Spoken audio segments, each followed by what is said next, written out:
Kami selalu dimingi-mingi, tidak ganti istilahnya titik terang, dimingi-mingi besok kaget sampai 2 tahun sudah.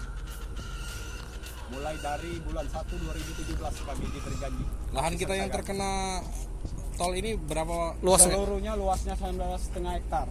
Diselesaikan 10,5 hektar, tinggal sisa ini sampai sekarang belum kami terima sepeser pun. Jika diuangkan ini sekitar berapa? Sekitar 5,4 miliar. Artinya untuk proses ini sudah ke tahap pengadilan nggak ya? Sudah tahap pengadilan. Cuma sekarang sedang mediasi cuma tidak ada titik terang ketemu jalannya. Tidak tahu. Artinya kita untuk blokade ini sudah berapa lama, Kak? Blokade ini sekitar sudah 2 bulan sudah.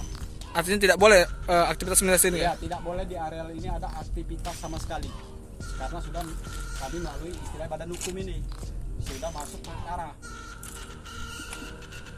Harapan kami dengan pemerintah setempat cepat kami dibayar diselesaikan. Malah kami mendukung dengan program pemerintah itu. Bukannya kami menghambat, cuma tolong kembalikan hak kami sebagai masyarakat kecil.